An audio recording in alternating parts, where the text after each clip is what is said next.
আসসালামু আলাইকুম রহমতুল্লাহ। সম্মানিত প্রিয় বন্ধুগণ, নিষিদ্ধ আওয়ামী লীগ আড়ালে থেকে আবার রাজনীতি শুরু করেছে। আস্তে আস্তে করে এখন তারা সামনে আসতেছে, এই নিষিদ্ধ আওয়ামী লীগ। সম্মানিত প্রিয় বন্ধুগণ, আরও দিকে দেখেন, দিল্লির দাদাবাবুরা এখন বাউতাবাজি করিতে আছে। আর ওরা বলছে যে শেখ হাসিনার বক্তব্য এবং রাজনীতিতে আমাদের কোনো হাত নেই। তারা বাউতাবাজি করতেছে। আসলে ভারত সরকার পুরোপুরি এটা সাপোর্ট আছে। এটা ভারত সরকারের মাধ্যমে পরিচালনা হচ্ছে। ভারত সরকারে চায় বাংলাদেশে শেখ হাসিনা আবার ফিরে আসুক ক্ষমতায়। সম্মানিত প্রিয় বন্ধুগণ, এই নিষিদ্ধ আওয়ামী লীগ তারা এত সাহস কোথা থেকে পায় আবার রাজনীতি ময়দানে ফিরে আসতে চায়? বাংলাদেশ থেকে কারা সাপোর্ট দিচ্ছে? তাদেরকে অবশ্যই আইনের আওতায় আনতে হবে।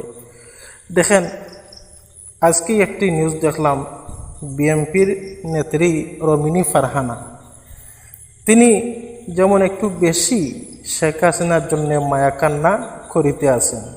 তিনি বলতে আছেন যে সর্বপ্রথম দল আওয়ামী লীগ এবং ওনার পরিবারের অবদান আছে বা দেশের প্রতি অবদান আছে, এই সেই উনি একটু যেমন বেশি মায়াকান্না করিতে আছেন বা ওনার অধিকার আছে, শেখ হাসিনার বলে অধিকার আছে দেশে আবার আসার এবং রাজনীতি ফিরে আসা। সম্মানিত প্রিয় বন্ধুগণ, এরা হচ্ছে আওয়ামী লীগের দূষণ, আর তাদেরকে অবশ্যই আইনের আওতায় এনে উলঙ্গ করে বাড়ি দিতে হবে, পিটাইতে হবে। সম্মানিত প্রিয় বন্ধুগণ, আসলে রমিনী ফারহানা তিনি চাচ্ছেন যে বিএনপি তো আমি নমিনেশন পাই নাই, এখন যদি আওয়ামী লীগ আসে তাহলে যদি আওয়ামী লীগ তো পাই।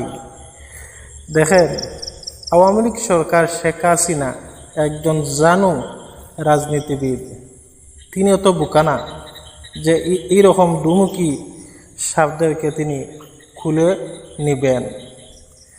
সম্মানিত প্রিয় বন্ধুগণ, সরকারের উচিত এই সমস্ত দালালদেরকে এখন আইনের আওতায় এনে শাস্তি দেওয়া উচিত, যারা দেশের সাথে জাতির সাথে এই দান্দাবান্দা বেইমানি করে। সম্মানিত প্রিয় বন্ধুগণ, আজ হোক কাল হোক ইনশাল্লাহ এই সমস্ত আওয়ামী লীগের দোসর এবং আওয়ামী লীগ স্বৈরাচারী সন্ত্রাসী গোষ্ঠীদের একদিন না একদিন বিচার হবে এই বাংলার মাটিতে, কেউ পার পাবে না ইনশাল্লাহ। আর জুলাই যোদ্ধারা দেখেন, আজ হোক কাল হোক তাদের জুলাই সনদ বাস্তবায়ন করতে হবে, এর ছাড়া রক্ষা নেই।